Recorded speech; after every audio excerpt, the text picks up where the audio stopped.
எனது தமிழகத்துக்கு ஜனவரியில மழைக்கான அலர்ட்டா அப்படின்னு நிறைய பேரை ஆச்சரியப்படுத்தி இருக்கக்கூடிய ஒரு விஷயம்தான் இந்த வருஷம் நடந்திருக்கு. கிட்டத்தட்ட புயல் உருவாகுமா அப்படின்ற கேள்வியும் எழுந்த நிலையில தற்போது இதனால தமிழகத்துல ஒரு சில இடங்கள்ல மழை பெய்ய தொடங்கி இருக்கு. இந்த சலனம் எங்க எப்போ கரையை கடக்க போகுது, இப்ப அது எங்க இருக்கு, எந்தெந்த பகுதிகள் எல்லாம் மழை பெய்ய வாய்ப்பு இருக்கு அப்படின்றத இந்த வீடியோல நம்ம விரிவா பார்க்கலாம். இது வெதர் வித் வேதா.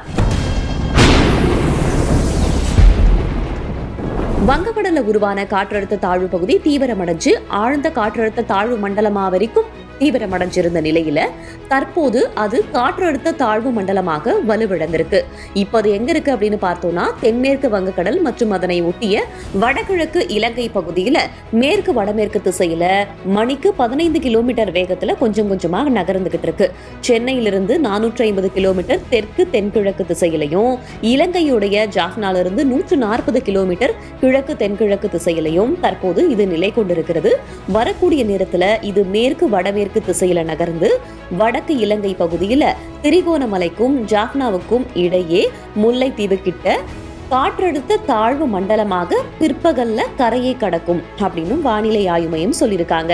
இது ஆரம்பத்திலே ரொம்ப ஒரு ட்ரிக்கியான சிஸ்டமா தாங்க இருந்தது. இது முதல்ல ஆழ்ந்த காற்றழுத்த தாழ்வு மண்டலமாக மாறி பிறகு வலுவடையும் அப்படின்னு சொல்லப்பட்டது. அப்போ அது புயலாக மாறுமா, அர்னாபன்ற புயலாக மாறுமா அப்படின்ற கேள்வி எழுந்தது. ஆனா அதற்கு பிறகு அதற்கான வாய்ப்பை வானிலை ஆய்வு மையம் நீக்கிட்டாங்க.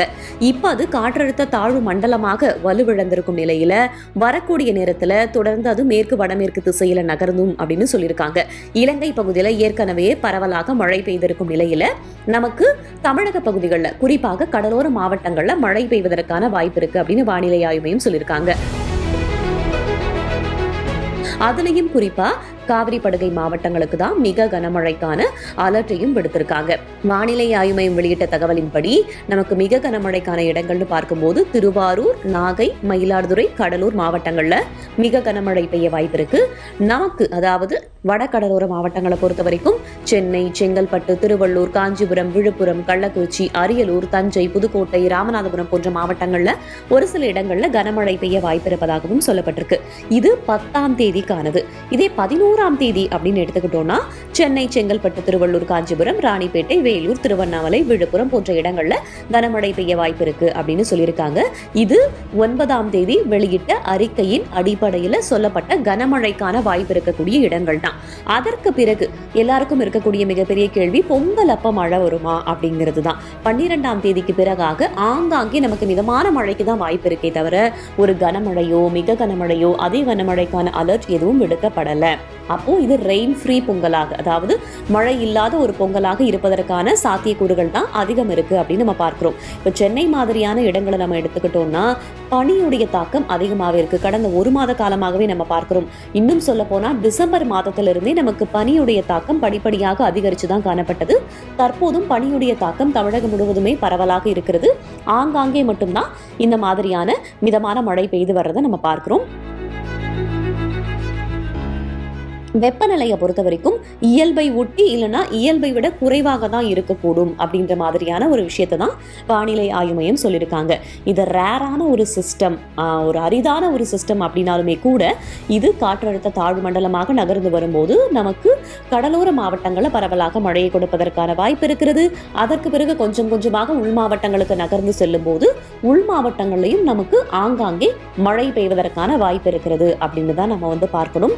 ஒட்டுமொத்தமாக பார்க்கும்போது இந்த சலனம் புயலாக மாறப்போறது கிடையாது. ஏற்கனவே நமக்கு தெரிந்துவிட்டது. வலு விழந்து கொண்டு வருகிறது. காற்றழுத்த தாழ்வு மண்டலமாக மாறி இருக்கிறது. தொடர்ந்து தமிழக பகுதிகளை நோக்கி தான் நகர்ந்து வருகிறது. தமிழகத்துடைய கடலோர மாவட்டங்கள்ல மழை பெய்ய வாய்ப்பு இருக்கிறது. இரண்டாவது, கடலோர மாவட்டங்களிலேயே காவிரி படுகை உள்ளிட்ட ஒரு சில மாவட்டங்கள்ல நமக்கு மிக கனமழை பெய்வதற்கான வாய்ப்பு இருக்கிறது அப்படின்னு நம்ம புரிஞ்சுக்கலாம். அதற்கு அடுத்தபடியாக அடுத்தடுத்து வரும் நாட்கள்ல உள் மாவட்டங்களை நமக்கு ஆங்காங்கே மிதமான மழை பெய்வதற்கான வாய்ப்பு இருக்கிறது. இப்ப ஜனவரி மாதத்தை பொறுத்த வரைக்கும் நமக்கு எந்த அளவுக்கு மழை வருகிறதோ அந்த அளவுக்கு மழையை பயன்படுத்திக் கொள்வது நல்லது. ஏன்னா நமக்கு பொதுவாக நவம்பர், டிசம்பர் மாதங்கள்ல தான் நமக்கு பரவலாக கனமழை, மிக கனமழை, அதே கனமழைலாம் இருக்கும். ஜனவரி மாசத்துல பெரிதளவுக்கு மிக கனமழை நம்ம எதிர்பார்க்க முடியாது. அதனால வந்த வரைக்கும் சந்தோஷம், வரக்கூடிய மழையை பெற்றுக்கொள்ளுங்கள். அந்த மழைக்கான ஒரு விஷயங்களை நம்ம எடுத்துக்கலாம். ஆனா அதை தாண்டி பெருமளவுக்கு நம்ம எதிர்பார்க்க முடியாது. அடுத்து வரக்கூடிய சில நாட்களுக்கும் பனியுடைய தாக்கமும் வெப்பநிலை இயல்பை விட குறைவாக இருப்பதும் தொடர்ந்து கொண்டேதான் இருக்க போகிறது. பிப்ரவரி மாத இறுதியில் அல்லது மார்ச் மாத தொடக்கத்திலிருந்து நமக்கு வெயில் படிப்படியாக அதிகரிப்பதற்கான வாய்ப்பு இருக்கிறது. இதுதான் தற்போதைய வானிலை நிலவரம். இது வெதர் வித் வேதா.